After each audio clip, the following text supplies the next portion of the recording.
table, introduce yourselves, schools that you're from. I think by this time of the day, we probably have a representation of a variety of schools here at each table. And then we'd like to know a little bit more about who's in the room, whole group after that. So go ahead, please, and turn and talk. I'm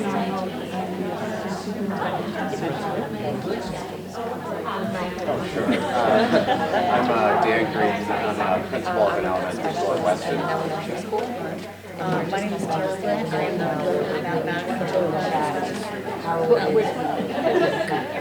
I'm the mathematics supervisor.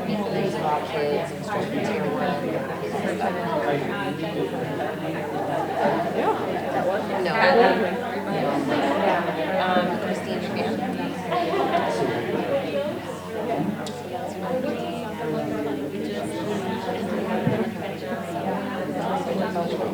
I'm trying to think of which one of us had the best commute here. It might have been me, actually. Yeah, I think I had it. Definitely.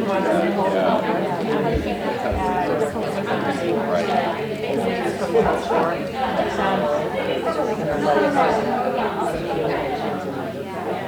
Although mathematics, yeah, I remember. Yeah.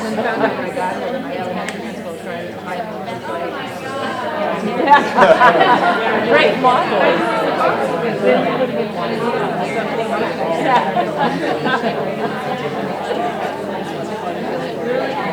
So we were like, we didn't even really pay attention. Like, how long the ride took to last? We're like, oh, we're just talking.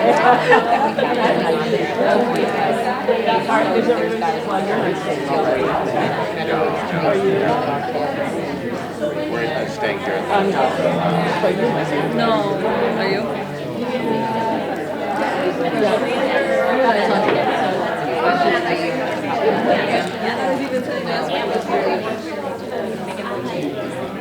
Looks like it's driving endlessly. Great, we're going to go ahead and come back here to the larger group.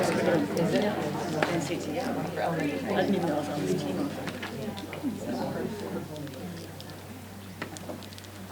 In the room here today, if you are an administrator, principal, assistant principal, please give just a little wave. Okay. Elementary, middle, high school. Coach? Okay. One I missed? Interventionist.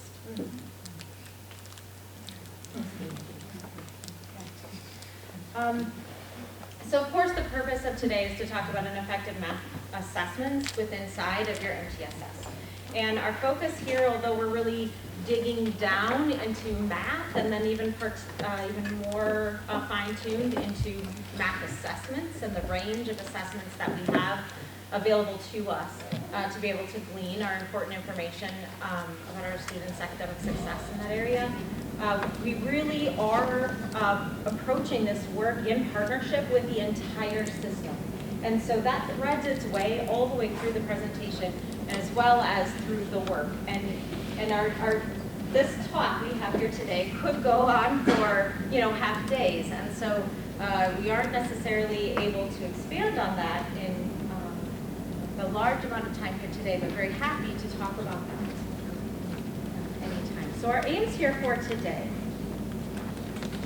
are to identify a range of assessment tools and practices that we have throughout systems, and to look for some key aspects, what our infrastructure needs, and thinking about visioning our work forward to really include a range of assessment tools that fit into the system. So to get us started, currently,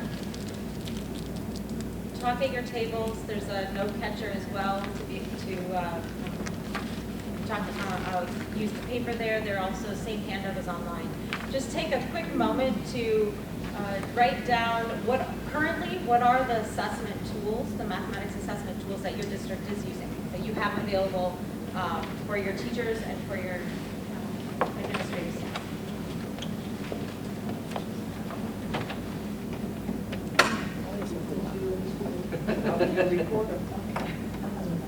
So Oh, did I jump ahead? I went down to the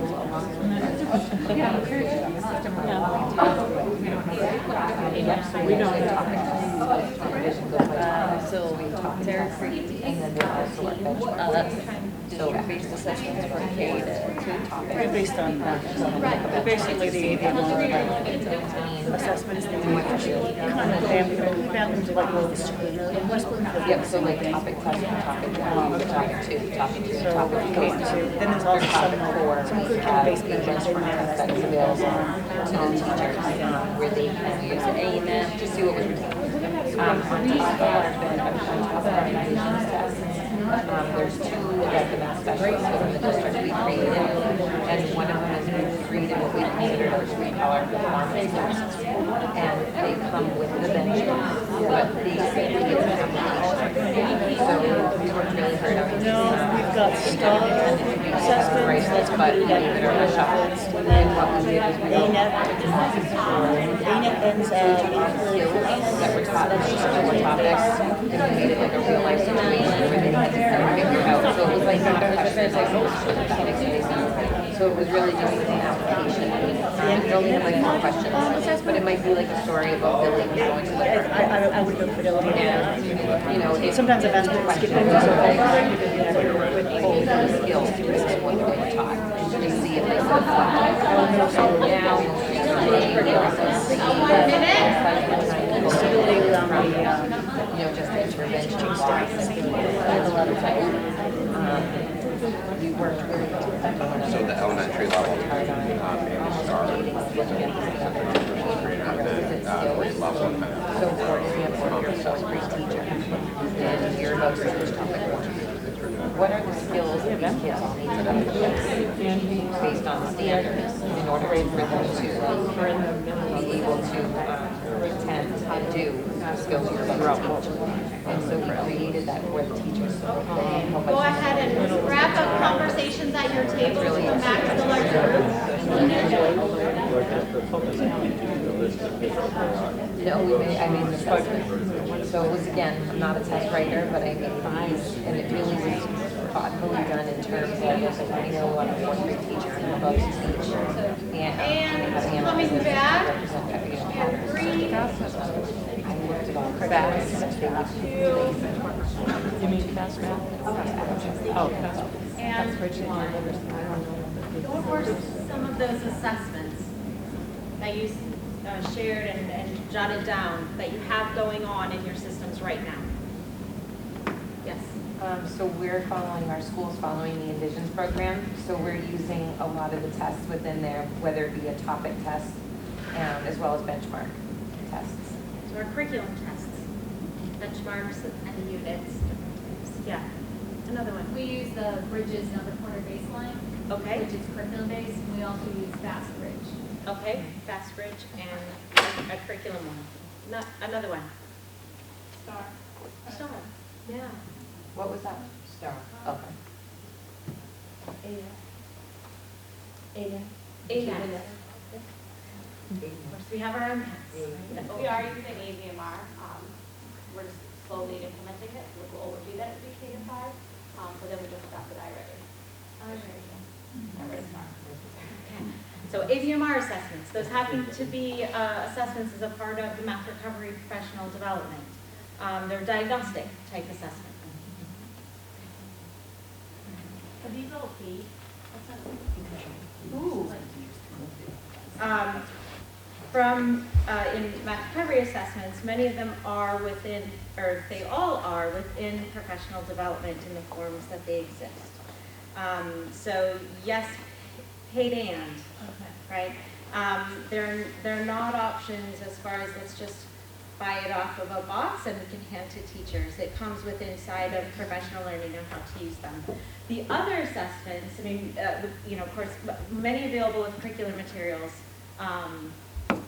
and not as familiar with how many of those are paid or free. PD, maybe many are paid. Right. Yeah. I mean, there are people that are finding free assessments online, like universal screener kind of ideas for math that they're finding and downloading. You know, you have to be cautious, I guess, with anything, be a critical consumer there. Ensure that it is actually going to meet your needs and align with your standards when you do those pieces and actually help drive the whole system forward, right? And it's hard, right? It's hard to find those. One, they're expensive, and what are you getting for the value in most instances? And then if they're free, are they really giving you the results that you need? And is there enough support system within the free tools in order for teachers to really take it and drive it forward into student learning?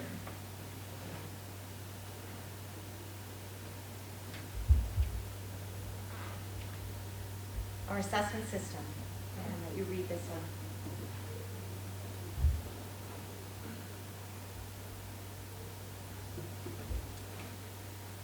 And with that, Petey is actually going to transition, to Petey leading us through the person that's built off of your why, what, how, and when. Did anybody in here mention the MAP assessment, NWEA MAP assessment? So we do have a little bit of that going on here. So this is actually coming out of a document that they published that is called Multiple Majors Done Right. And it's just a really nice, I think, kind of summative way of thinking about having a well-designed quality assessment system. You know, we have to answer these questions, and if we don't take the time to answer the questions, build the infrastructure, provide the support that's necessary, do that ongoing monitoring of the assessment tools that we're using within our system, then we're probably not really maximizing all of the energy that's going into assessing. And we live in a system, right, where we assess, and everybody needs to base things on data, but we have to be really strong critical consumers of the data that we're given and not just take it for granted that it is in fact providing us with the data that we need to really help all students move forward. So when we think about those assessments that you listed already or talked about at your table, can you put them in a bucket?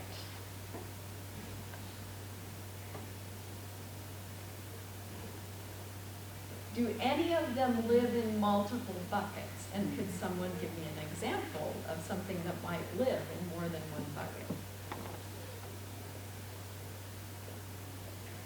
Yes, sir. Like a course final exam could be both a benchmark and summative. A benchmark and summative, yes. Another example.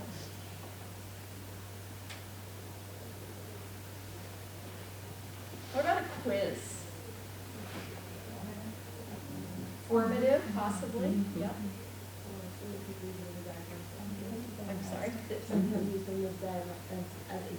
Yes, some people are using them as diagnostics. Anything else that lives in more than one space? Yes, ma'am. Like an exit ticket, like it could be diagnostic and a summative or maybe even a benchmark. So how you could go off for you or even formative. Yes, it could fit in all of those, for sure.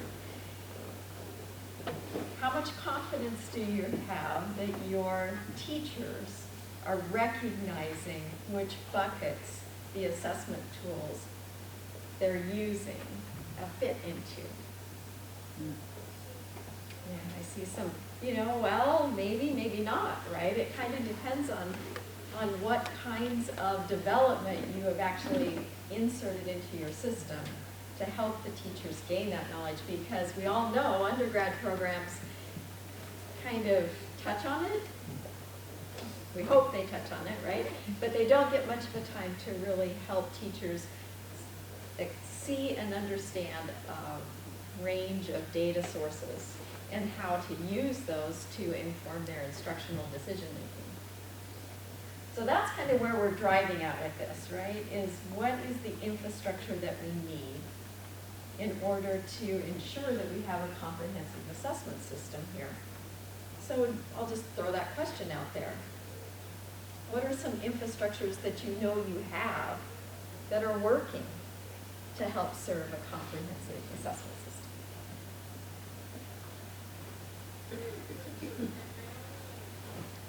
We have a lot of professional learning time. Our district redid their schedule, and so we have one day a week that we have a good block of time to to talk about things, share. A full day a week. No, it's an hour to 2 hours. An hour to 2 hours. It's an hour every other week and 2 hours, but it's every week. That's infrastructure for sure.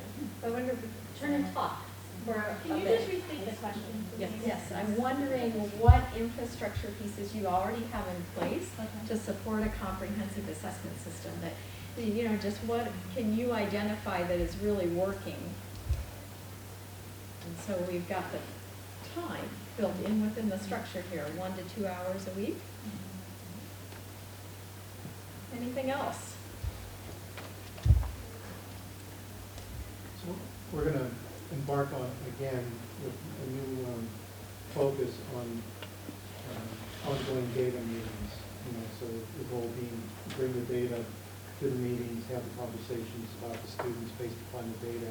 We do a lot of it in the LA, have a big missing piece in that regard. And so that's the part of my mission, is trying to find what's the data that we want to be talking about, other than a curriculum-based test.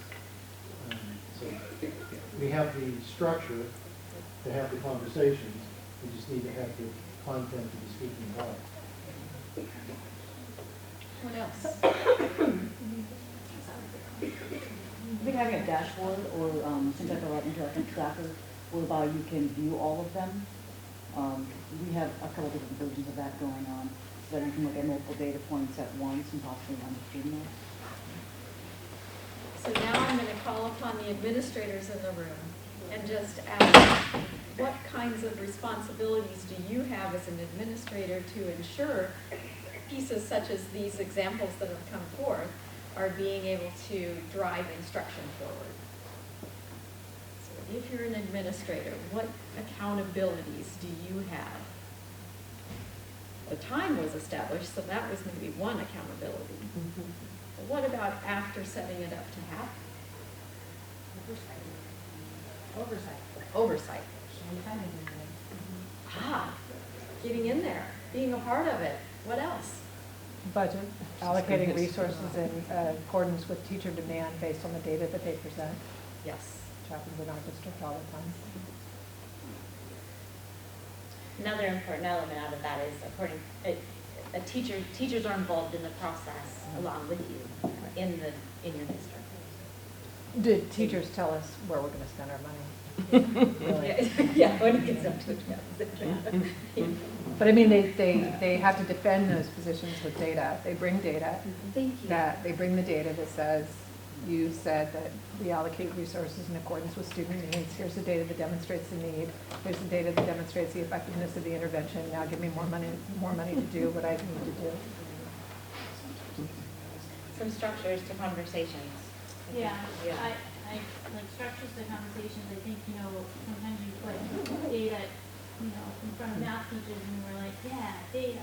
But when you put data in front of an English teacher or a social studies, and it's frightening because it's just like, I'm a math teacher. When I look at words, it frightens me, but when I look at numbers, I'm at my comfort level. So I think it's just, how do you look at the data? How do you not take it personally, and how, do you act on the data? Putting the tier 1 interventions in place in the classroom, like we had to talk about before going to 2 and 3, because is that actually taking place? We talk about, you have some kids that, like if you pre-task, like what do you do with that pre-task? Do you say, oh, well, 60% of the kids didn't get this, and so then you're teaching a whole lesson, and those other 30, percent of the kids or whatever, 40% of the kids are sitting in front of the same lesson, because you just think, oh, the majority of my kids don't know, but you're not necessarily thinking, how do I already accelerate the kids that know? So we have the data, we look at it, but how do you respond to it? I think is like a huge piece, and how do you respond to it? But, not taking it. I think not taking it personally is just a huge thing that you just kind of have to get over. And, Decision making and using that to inform. Yeah, and ensuring that the information that you think you're getting is in reality the information of the reality of that information, right? Not making assumptions and making sure that there's shared understanding within that. Yeah. So yeah, I hear you talking about all of this, that you're talking about bringing people together, that it's not top down, that it's in fact engaging all of the players, and that you're using that data or hoping to use that data to drive instruction forward. Is it working? I mean, he probably wouldn't be here if there weren't some needs, right? So one of the things you're going to see us continually going back to here today is developing that educator expertise, because they're your direct point of contact with the students. The other thing is I very purposefully have used the word educator here rather than teacher. What am I trying to get at? Volunteers, paraprofessionals, parents, community members, right? Let's start maybe broadening this community that we have as far as people that are influencing math education with our children. So we would need to develop some consistency with how we identify, understand, and apply blank to ensure student growth. And so just some things that we need to consider. You've already brought up assessment data. Learning goals. Where do learning goals come from? Be real here. The curriculum. Okay. And most often in the curriculum, the learning goals come from the textbook series that's used, right? Right. And so what do we need with our textbook series? We need it to be aligned. Okay. Standards, you had said standards earlier. Yes, and I was. yes, yeah. We need to ensure that we're tracking all the way back to those standards. And your state has done a lot of work already to start putting the pieces in place to really help you out with some information about high quality aligned curricular materials, curricular resources. You can find some of that here. If you were in Katie Nowak's session earlier today, she shared this clearinghouse. You'll find a lot of those tools there. I want to push it just a little bit farther, and that is about the tasks that are used. When you think about teachers creating their own assessment tasks, there's a lot of volatility that then comes into play there, right? How do you ensure that the assessment tasks that teachers are using to collect their data are in fact aligned with the standards? You ever thought there, Tara? You look like maybe. No, no personal experience, but. No, yeah, when you do have somebody making their own assessments, then it's their interpretation of the standard and what mastery of standard looks like, and they might not actually have a clear picture of that.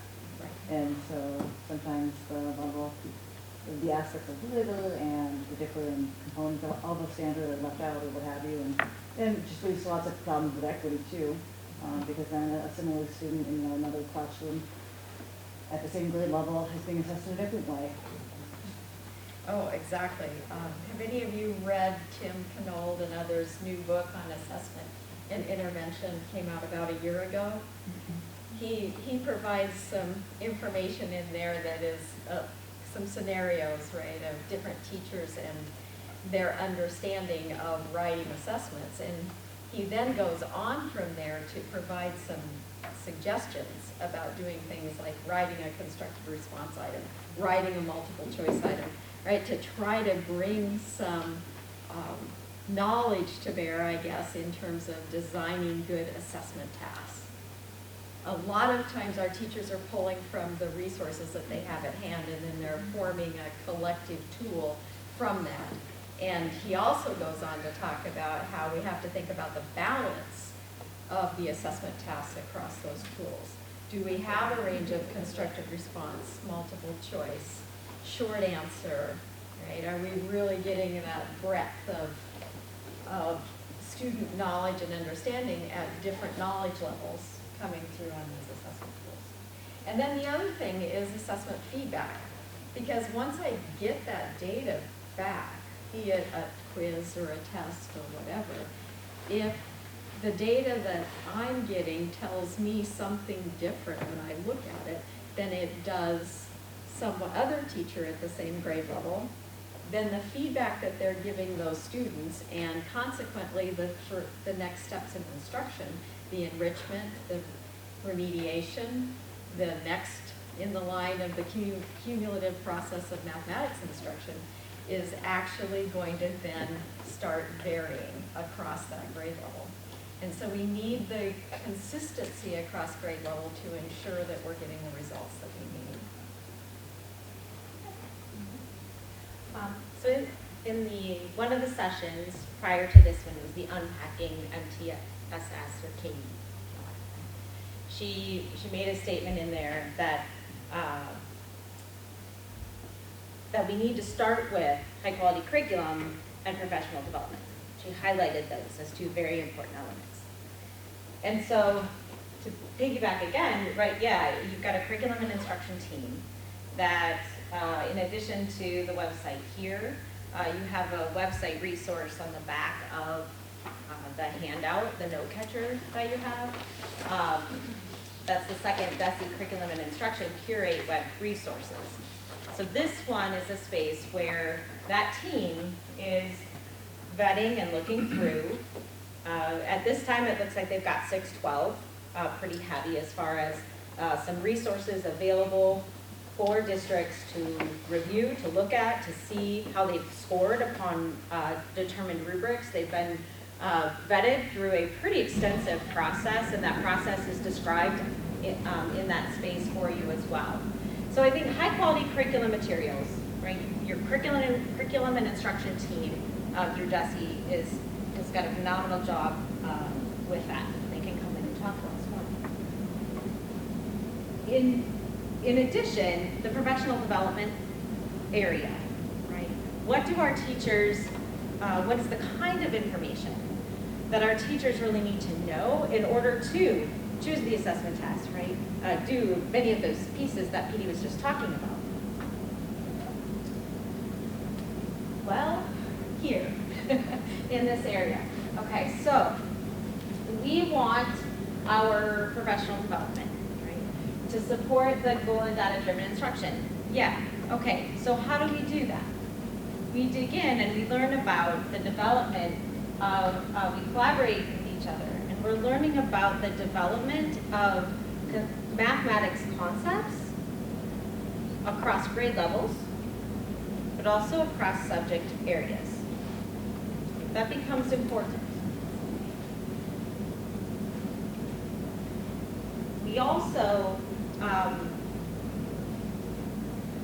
when we're taking a look at how our curriculum content, like how our mathematics content, right, relates with each other across grade levels and across subject areas, through that, our teachers are becoming, have this base set, right, of mathematics expertise. Now it's specific, you know, middle school, particularly high school, right, teachers are coming with mathematics as a heavy part of their background. In elementary spaces, they're not necessarily coming with that elementary content as they may, but they also may not be as a heavy part of their content. So having that knowledge about students' learning of math, as well as how that math interconnects with each other, becomes, I think, a solid base from which they can do this next heavy work. Otherwise, when we take a look and we're saying, okay, are our assessments aligned, right? Well, when teachers do not have some of those bases about the mathematics content itself, it's hard to engage in meaningful conversations about whether or not my instruction is aligned with this goal, is data-driven, if I'm also aligning across with my other colleagues. We're all speaking in different languages, quite possibly.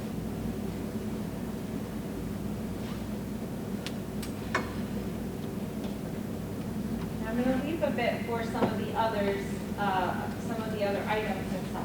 Right? So similar goals. We have it aligned with content. We have it aligned with our curriculums. We have it aligned across our assessment systems. But now the professional development itself, timely. Are we having those conversations at the moment of need? Do we have our data meetings coming up? Do we know how to talk about that data? Do we know how that meeting is to run? Do we have a goals? Right, so in the moment or around that moment, are we talking about the activities that we need teachers to engage in those at the time? Are we collaborative in that process? And I think we've heard a lot about that along the day, both collaborative in that our students are all of our students, but also collaborative in all of our teachers are working for a common goal. I had the privilege of sitting in with a school team during Petey session, mainly a high school team, and we were talking about the teacher, the collaborative nature of whether or not who teaches AP classes and how willing every teacher is to teach every math class. Yeah. And really putting some thought and thinking to that in terms of, well, all of our students are all of our students, and in mathematics as well, all of our teachers can teach all of our students, no matter where our students are accessing or at with that mathematics. And we're pushing on some ideas of, oh, I drew the short stick. Yeah, it shouldn't be I drew this short stick because I'm looking at this math class. Yeah. Course reflective. Having access to expertise. And I think this is very important. Where we get into our data conversations, and yeah, we might like math and we love numbers. That doesn't necessarily mean we know how to interpret it and what that means then for the day-to-day. So where's that access in your building? Is it a coach? Is it a outside resource? Where might it be? And is our professional development leading us to student outcomes? Is that really high quality professional development experiences, professional experiences of learning that help us lead to those outcomes? Yeah, I don't think there's anything new here, other than maybe I would like to raise at the bottom of this point about asset-based and strength-based. Are assessments actually drawing out what kids already know? What does neuroscience say about pathways within the brain? What do we know about the importance of prior knowledge and building on that, right? So I would like to throw that into this conversation as well, so that we could layer into it a lens of looking for how are we determining what a child does know and not just what they don't know. Or what are they able to succeed with, and not just where are they failing. So really thinking with a broader sense. This helps us get back to exactly where to head in. This is what that web page will look like to go ahead and get some resources, to get to some curriculum resources, some, where I know many of you may be thinking, well, exactly, what assessment? I need to pick that, a screener. I need to pick that one. Right? This might be some spaces where you can get down to pick that one. Inside of the context of being mindful of that one, what is it going to tell you? Okay, so we have, you have recorded down the different kinds of assessments that you have inside of your system. Take this moment to think about what needs may you have. Are the assessments that you're already drawing from, do they fall more heavily in formative, in benchmark, in summative, in diagnostic? Do you have diagnostic? Do we tend to dwell or hang out in one of those areas in conversations more than others? Go ahead and turn and talk with your neighbors. Answer this.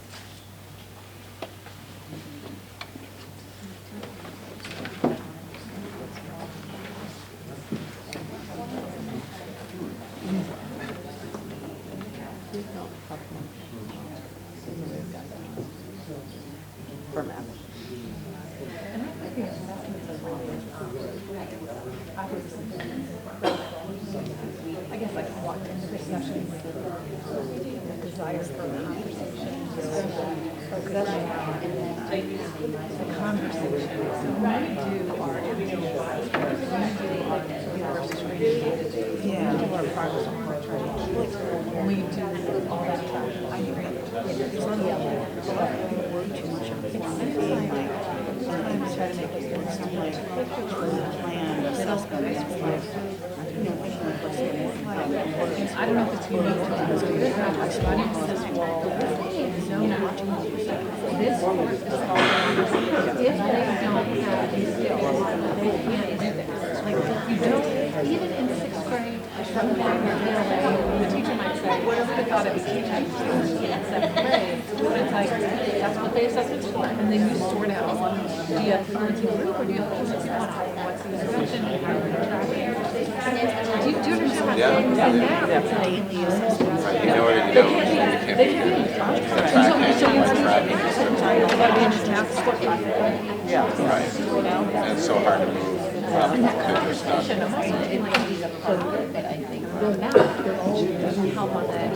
So we can spend a lot of time, you know what I mean? Yes, right, that's hard. Yeah, that's everyone's favorite, right?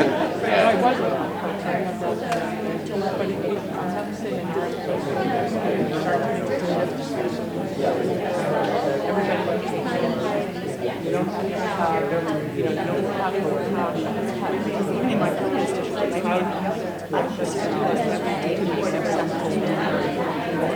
everybody, someone has to voice to also like, especially like college honors somewhat. So, and we are I think on that deficit that's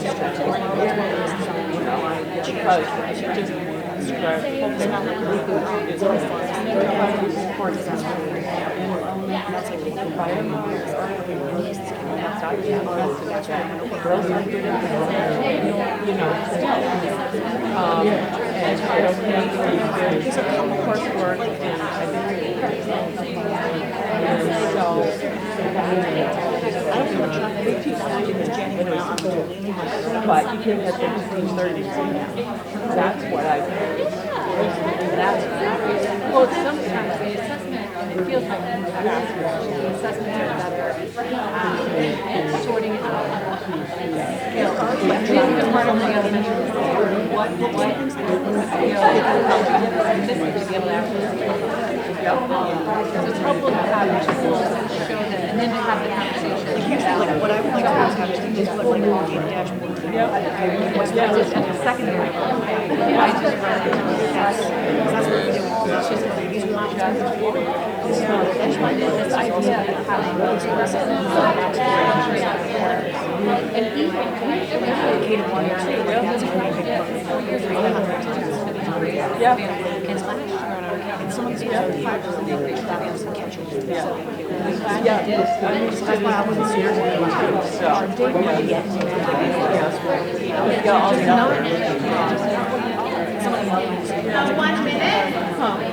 We were to sort of remove the pressures and parent expectations around math, like that push so hard for those, like for those honors and AP classes. Like, I mean, could you have like a relatively good math basically class that differentiates? Because is that something we just can't do that we want to do? Because I think that I used to teach a bit from Ryan at the high school history teacher that D-level history there, which is great. They're now looking at ELA, they're going to D-level.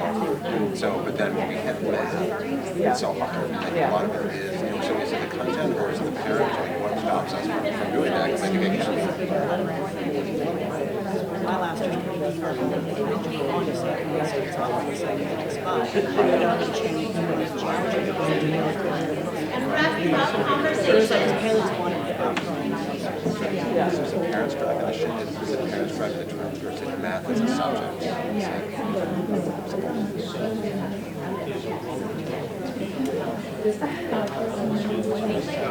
Okay, got a little video for you. This is an end-of-year 7th grade student, and some of you who have already participated in some of our courses may have actually seen this video with this girl.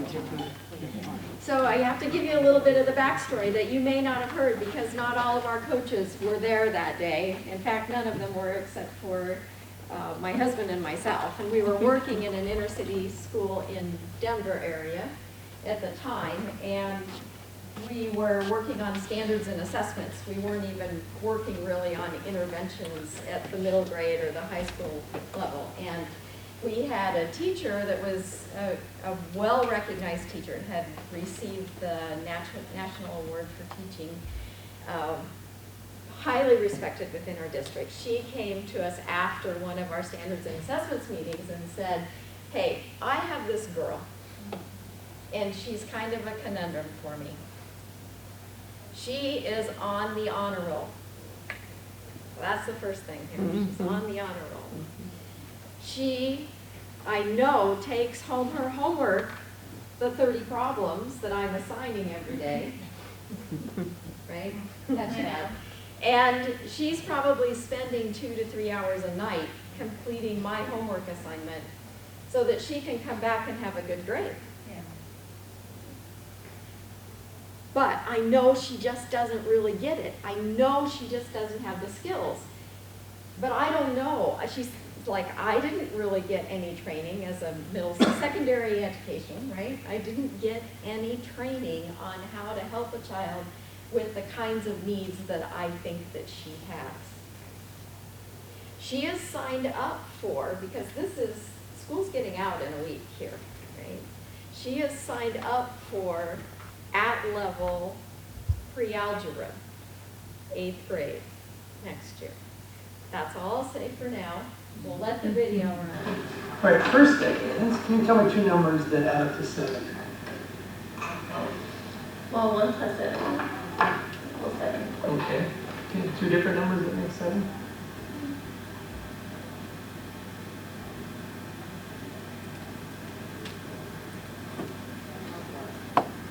One times 7, I don't know. Okay, think about adding. What 2 numbers could be added together to make 7? Oh, 6 plus 7. Or no, not 6 plus 7.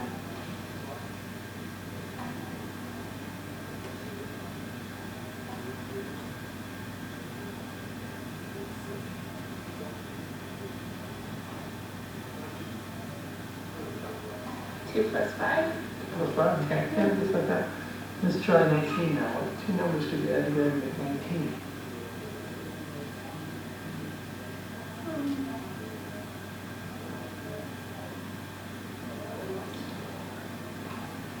And I can do multiplication too. What was that? Addition.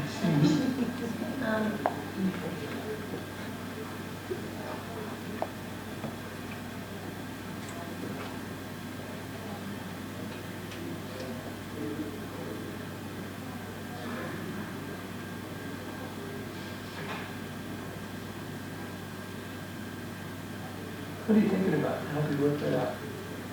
I'm thinking of all the addition numbers that I know in my head. I memorize, but I really have a hard time memorizing in my head. And 19 is kind of a different number too. Yeah. Sometimes like some of the other numbers we know different things to make it. What if we pick the starting number?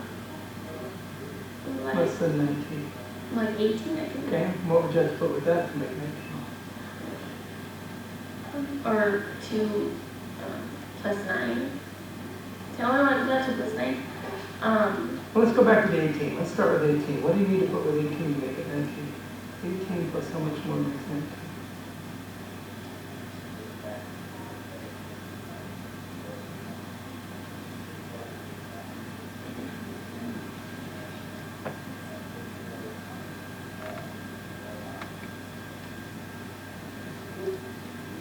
Or 10 plus 9. 10 plus 9 is 19. Okay, that's... Then 10 plus 8, 18. Yeah. Okay, so for 19 we could say 10 and 9 makes 19. Can we get 2 different numbers that make 19? Other than 10 and 9?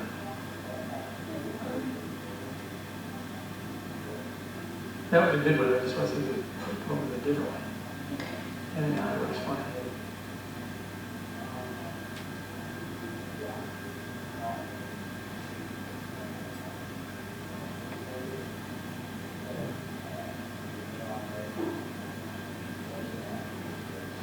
maybe somewhere in the 9s. What were you working on that? So you're using your fingers, and that's fine, use your fingers, and show me how you use your fingers. Oh, I just go like this. You were counting, what number were you starting with? 9 somewhere. I have a really hard time with that. Like I've had a hard time with math practically my whole life, and it's really hard for me. It's hard when you have to try to memorize, there's so many things to memorize. So that's the thing, and the stuff we're talking about today isn't necessarily stuff that you'll remember or you won't remember. It's like, how can we work it out? Yeah. So instead of thinking that it's something you should just know right away because you've remembered it, think about this is a new, a different question. Maybe nobody ever asked you to just say what two numbers make 19. They always give you a problem and you do it. So what about the number 15? 15 plus something else is going to be 19. What would that number be?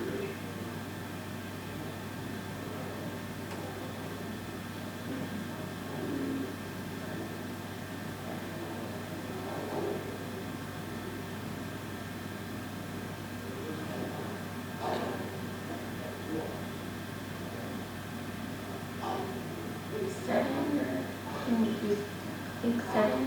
So what would 15 and 1 would be? Oh, 1. All right, 15, let's pretend I have some chips. I have 15 chips right under here. And then I just put one more under here. How many do I have altogether? Oh, 1. Or say that again. I have 15, like little like chips. Yeah. 15 chips under there. And then I put one more under here. Oh, 16. Mm-hmm. Yeah. So what would 15, how many more do I need to fit in here to make 19? 4 more. Okay, you use your fingers to keep track of that a little bit? Yeah. 16, 17, 18, 19, like that. So 15 and 4 is the way you make 19. No, yeah.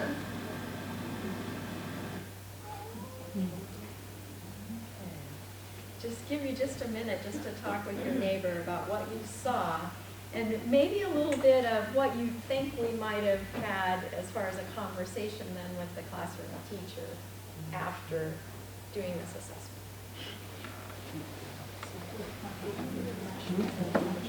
With the classroom teacher.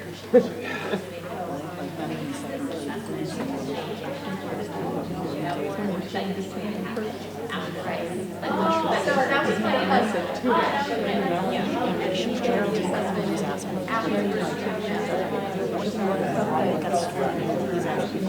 Strategy and something.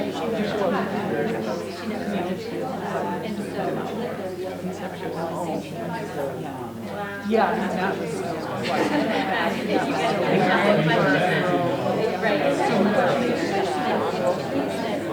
No way.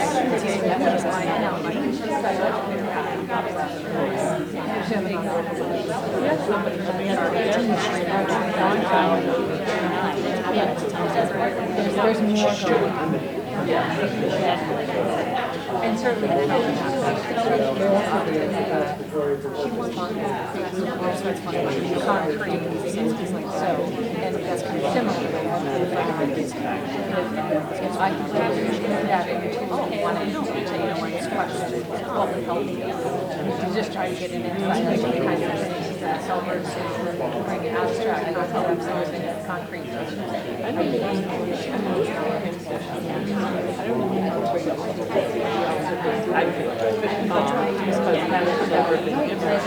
Right.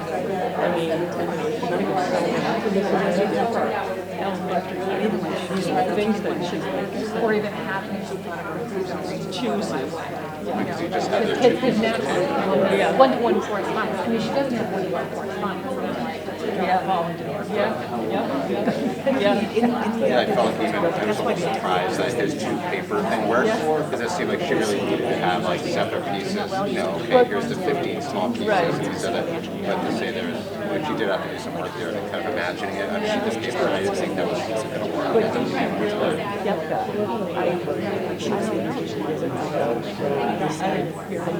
To generalize that, I don't think it would generalize any other math. She had to generalize it. I mean, I like that he did say, and just as a general rule, like, hey, like, you can't, don't force yourself to memorize this stuff, their strategy. So I would have liked to have said, okay, like, then that's a good entry point, like, here's a few to try and test something else. I also probably don't really want, I don't know, I'd be curious to hear you think about this, like how little uncomfortable with how long. So we always want to give kids a chance to a little painful touch. So it was good. I don't know if that was the right amount of wait time that we did. But I would like to see you just give the strategy maybe a little bit sooner. I think we got it that she wasn't going to get it. She was panicking. She was in a panic mode. So she was in an emotional space for a long time there where she wasn't going to get it. Like, it was pretty clear she wasn't going to get it. She was just like not even hearing them. I don't think if we were in her head. I think she was just trying to come up with any number she could think of. And so in that case, I'm not sure the wait time was. Right. Sometimes we don't wait long enough for kids and then give them the information too quickly. In that case, I think she was just in full panic mode and really had no idea what to do. She was throwing numbers out there. So like let her try it a few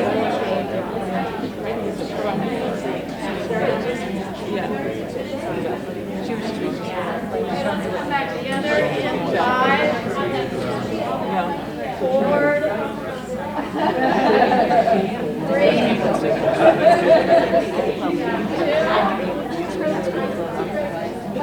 1. Oh, you guys are great. Awesome. Especially end of the day. I'm really impressed with the stamina and everything here. So, first of all, are there any questions you have for me right now? She does not profess to be so, right? Right. It's never been recorded in the school history as being an English language learner. I think it was telling that she couldn't even identify that she has struggled with math for a significant amount of time. So basically, she needed was there. That should have been a long time ago. Has she been identified? Has she been identified with?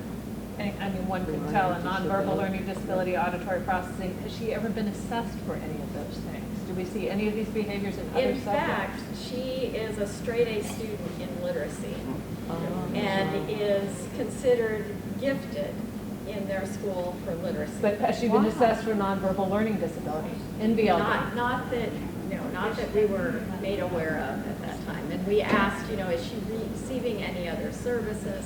Do we have any other data on her that we can pull into this conversation? Nothing. Yes, Did you ever try to write it down with like a box, like an empty box, like 15 plus, would you write it down too? Like, was it just a verbal assessment? Okay, that's a little bit about this particular assessment. So he was going in trying to get a starting point for where her knowledge would be very competent, right, and useful for her. And so he was driving forward for her mental strategies at this point, rather than her ability necessarily to solve a specific kind of task, but how is she approaching additive tasks? That's really what he's driving for, which is why the assessment items themselves are presented in the manner that you see. Do they have a very traditional math curriculum that's very pencil paper driven? Her count by one strategies could just have gone unnoticed because you see it compliant? I'm going to say yes and no, because the teacher was really bought into NCTM principles, really bought into standards of mathematical practice, right? Really bought into bringing into rich tasks, rich, engaging, problem-solving kind of situations for the kids to work with. But the textbook, yes, is very traditional. What were the supports, accommodations that she was dealing with in the classroom to be able to access? Time is the biggest, and the other was probably a little more access than maybe some others to the teacher. There was not any system in place in this building for interventions, for math, none whatsoever at the time. that changed. And in fact, this video was a big spark for getting that change to happen.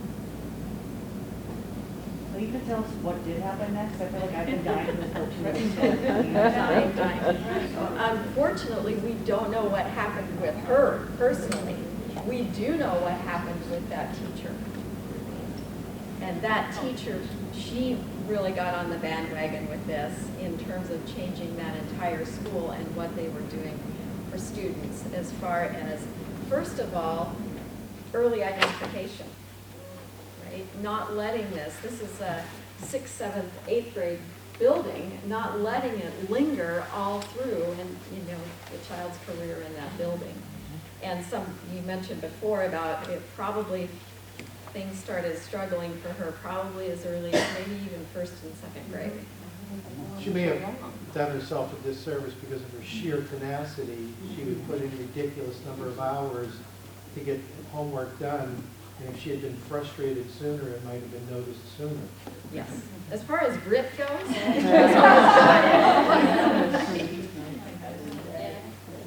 the teacher really then started looking for ways to not only identify students, but ways to better understand how to instruct students when we know that there are gaps in their knowledge. Right? So it started moving then to furthering her expertise, her knowledge. And she was a strong teacher, right? One of the best that they had in the district. But she then was opening up saying, I don't know how to teach this child.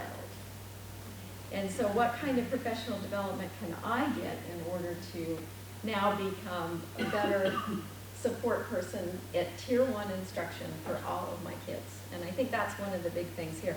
Diagnostic instruction or diagnostic assessment isn't just about identifying those supplemental resources. Right? It's also about informing that Tier 1 instruction. Other thoughts or questions here? Sorry. Okay, we're going to dig into a little bit about what does that assessment then result in here as we move on. So you'll see kind of how does this get put down on paper and pencil? How do then teachers maybe take that data and help them actually form differentiation within their classroom, to think about small group instruction, that kind of thing. Petey, the video, about 5 minutes, right? Yes. Yes. Yes. So 5 minutes, one student, and we know a lot about what she may need next. Diagnostic assessment takes time. And in our next slides, we'll be able to, my clicker stopped. It does take time. 5 minutes can give you about 3 months, even, right? Helps know what to look for, knows what questions to ask. It's a hard pill to swallow from a parent perspective, to hear, well, I don't have time. What? You mean that assessment takes 10 minutes per student? As a parent, you don't have time for 10 minutes in 3 months for my kid to get marks. So something to think about when the assessment they do take. All right, so a short, quick additional story. This one's 1st grade. This is full class. This is now teacher decision-making inside of the moment. She's had professional learning. It was a few years back. She taught a different grade level, so she's in 1st grade now. When she had professional learning about tests, listening to students, and mainly her first professional development experience, right, she was accommodating that into the teaching grade that she was in at that time. So here she is in a new grade level. And as a part of my dissertation study, I took a look at what kind of changes do teachers make inside of their classrooms when they learn about trajectories and they learn about tasks and they listen, how to listen to kids and respond and make instructional decision making on what they're listening and what they're seeing and what, also what the pencil papers telling them to, right? And before the professional development, she got into a lesson. She was really excited about it because she thought it would be knowing what I do, right? She thought I'd be super excited. They had little cubes they were using their cubes to make additive sentences, and she had symbolic notation in there. It was off and running. She got off and running. Within 15 minutes, the lesson was a train wreck.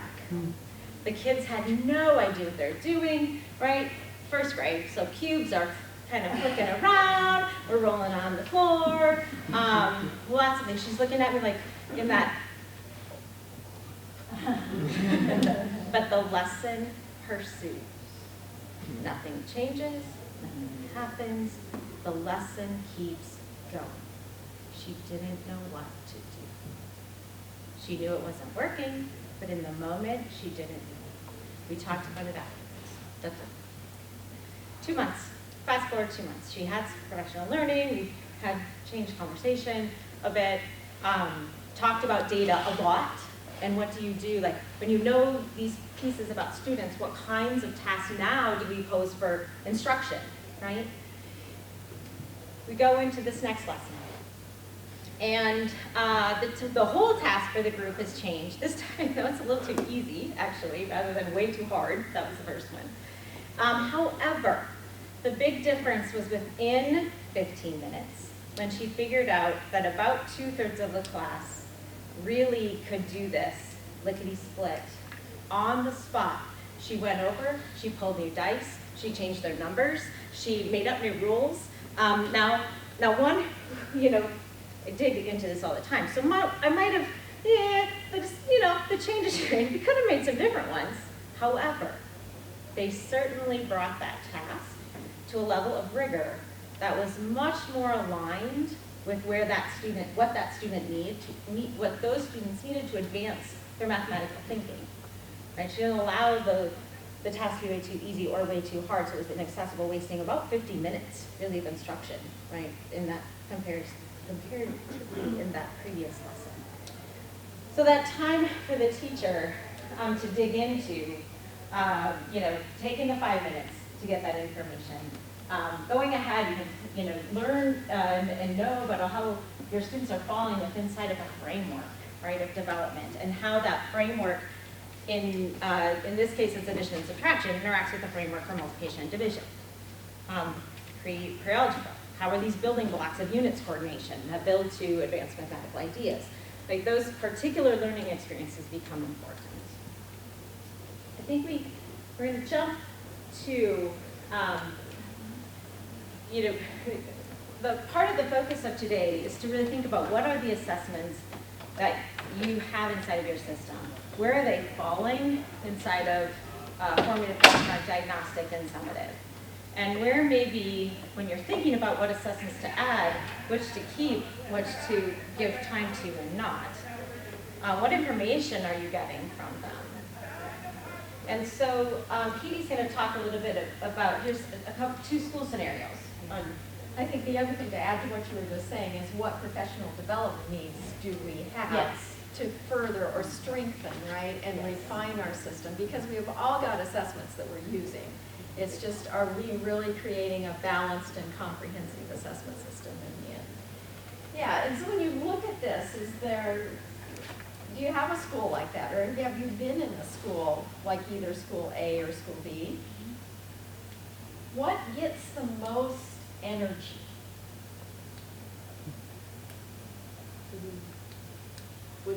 What gets the most time in terms of your school, right, over the course of a year? Which ones get the most energy?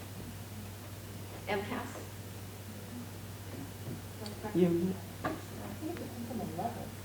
Depends on the level. Okay, yes, and there's a definite difference here between elementary and secondary and everything that we're talking about, right? Down to teacher expertise, right? We have much more knowledgeable teachers typically because that's what they studied. I was a middle school, high school teacher for many years. I didn't know how to teach kids how to add and subtract. And so I was much like the teacher that we were helping that day. So how do we then look at this and kind of go, make some judgment calls on where we need to maybe put more energy instead of just letting the wheels continue to go down the road as they currently are, and instead really look across the board. So I think another thing to think about here, oh, yeah, no, here, sorry, there you go, is kind of the perception of assessment. So while they had similar tools on board for similar purposes, we're really looking at school A's perception, maybe kind of being back in the olden days. Didn't say the dark ages, but and we've got school B here, who maybe they don't have all the answers yet. Maybe they're not quite where they want to be, but at least they're starting to think about an equitable system that is balanced, is providing opportunities for data to come through that is going to inform and cause student growth. Right? Teachers need to know what to do. And just going and teaching a page out of a textbook isn't necessarily going to be the answer for all those kids in the classroom. And so we do need diagnostic assessments. We do need universal screeners that are going to help kind of be what I call a big hole filter, meaning it's going to like separate some haves and some have-nots out of it, but at least that's going to give a teacher, okay, I need to give the diagnostic assessment to this group of 10 kids as opposed to having to diagnostically assess all 30 kids that I have in my classroom. No?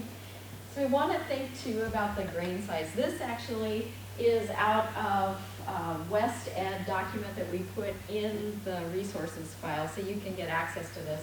And it's really about being adapted from English language arts. But I think the message is still the same even for mathematics. And someone already said we have lots of assessment resources for English language arts. We use things like DIBELS, right, in order to get some really good information to start driving instruction forward and maybe ask and answer some of the questions. But with mathematics, what teachers have been exposed to is probably only a small portion of what they have access to and been exposed to for literacy. And we need to strengthen that, right? So when we think about this, it's just another way of looking at formative, benchmark, interim assessments, summative assessments, and where that falls in terms of the time on a teacher's plate. And you just said a lot of time is going into this summative assessment. Well, actually, when you look at this picture, where does the time actually really need to be? Down on the formative end, it's right, maybe up into the benchmark. And so it's kind of a re-envisioning of that. So as you start thinking about how you're going to critique your current assessment system and begin to draft a plan for how to strengthen or refine that system, I would encourage you to think about this. And that is really playing into balanced, comprehensive assessment system. We have a couple minutes before the end of day announcements. Are there any questions, comments? I guess I'm curious about something. So I'm not somebody who's taught math before. I'm just interested in enhancing and expanding our work around data teams and database decision making. So for me, assessments answer questions, and the quality of the question that an educator poses will absolutely determine how useful any assessment analysis is. So the data are the answers that lead to additional questions, but it makes sense if you start with a question rather than just throwing data at teachers. Is there a place or a resource where there are examples of the kinds of questions that effective math PLCs have used as they start database decision making, and then go through the thinking process of, if this is our question, to what extent is our curriculum aligned? To what extent are our instructional practices effective for all students, or are we witnessing disproportionate academic achievement? To what extent? So are there examples of frameworks and questions that can get some of those conversations started? Yes, And where are I'm those going resources? to come to 3, and some of you might have some other suggestions, and I really would like for you to respond to her as well. First of all, your State Department is that this piece right here, they're trying really hard to put together a lot of resources, and there's a cornucopia full of resources in there. I think you might get lost in there. You started really clicking deep. The other thing I would say is Achieve the Core. If you haven't been into Achieve the Core, I think that's got some really good tools that you can bring in as far as thinking about assessment and then moving that to instruction. The third thing I would go back to, I mentioned a book by Timothy Knoll earlier in the session today. It was I think the title is Assessment and Intervention.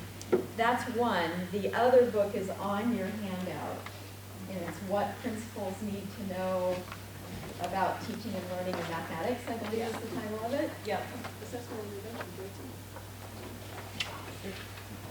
Yeah, the other one is Assessment and Intervention. And there's a whole series in that Assessment and Intervention. There's more than just that one.